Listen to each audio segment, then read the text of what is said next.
अस्सलामुअलैकुम दोस्तों, मैं हूं असलम आलम और आप देख रहे हैं गल्फ़ एक्सपर्ट। दोस्तों, आज की वीडियो में कतर के बारे में कुछ न्यू अपडेट देने वाला हूं, तो इस वीडियो को लास्ट तक ज़रूर देखें ताकि आपको पूरी जानकारी मिल सके।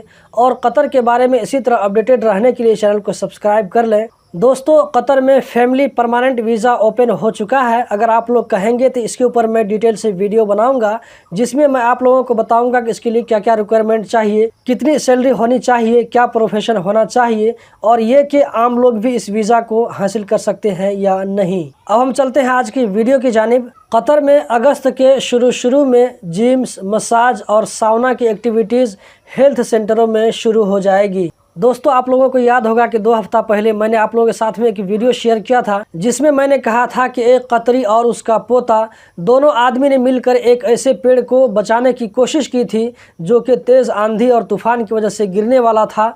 तो इन दोनों को बलदिया की तरफ से अवार्ड दिया गया है, जो कि उनकी फैमिली के लिए बहुत ही गर्व की बात है। अशगाल ने कतर में 2020 और 2021 का अवार्ड उन कंपनियों को दिया है जिन्होंने अपनी तरफ से बेहतरीन सर्विस को प्रोवाइड किया, जिसमें Al Ghanim international company, Mott MacDonald company, consulting engineering group company है। इन कंपनियों को बेहतरीन सर्विस देने पर अवार्ड दिया गया है। दोस्तों, पूरे वर्ल्ड में कोरोना की वजह से 4 मिलियन से ज़्यादा लोगों का डेथ हुआ है, जबकि गल्फ़ की कंट्रीज़ में 17,000 से ज़्यादा लोगों का डेथ हुआ है कोरोना की वजह से। गल्फ़ कंट्रीज़ की जिस मुल्क में कोरोना की वजह से सबसे ज़्यादा डेथ हुआ है, उसमें सबसे पहले नंबर पर है सऊदी, उसके बाद ओमान, कुवैत, यूएई, बहरीन और सबसे आखिर कतर है, जहां पर गल्फ़ की कंट्रीज़ में सबसे कम डेथ हुआ है कोरोना की वजह से। दोस्तों, एक न्यूज़ कुवैत के बारे में भी ले लेते हैं, क्योंकि बहुत सारे दोस्त वहां से भी इस वीडियो को देखते हैं। तो जो लोग अभी कुवैत से बाहर हैं और कुवैत जाना चाहते हैं, तो उन लोगों के लिए अच्छी खबर है। वो ये कि 1 अगस्त से ऐसे लोग कुवैत जा सकते हैं, लेकिन इसके लिए शर्त यह है कि उनका इकामा वैलिड होना चाहिए, और ये कि कुवैत में जो 4 वैक्सीन अप्रूव्ड हैं,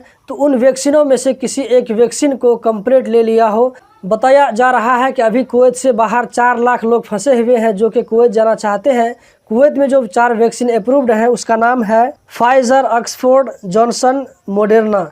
ये 4 वैक्सीन हैं जो कि कुवैत में अप्रूव्ड हैं। तो कुवैत जाने वालों को इन चारों वैक्सीन में से किसी एक वैक्सीन का मुकम्मल डोज लेना पड़ेगा, उसके बाद ही कुवैत जा सकते हैं। एयरपोर्ट कस्टम डिपार्टमेंट की तरफ से कहा गया है कि कस्टम डिपार्टमेंट ने कतर में नारकोटिक मटेरियल को स्मगल होने में नाकाम बना दिया है। ये मटेरियल रोटी गर्म करने की मशीन में रखा गया था, जिसका वजन 1 किलो 118 ग्राम बताया जा रहा है। कतर में 6 जुलाई को कोरोना के खिलाफ प्रिकॉशनरी मेजर्स को ना अपनाने और इस रूल को वायलेट करने की वजह से 128 लोगों के खिलाफ कानूनी कार्रवाई की गई है, जिनमें से 117 लोग बिना मास्क के पकड़े गए थे।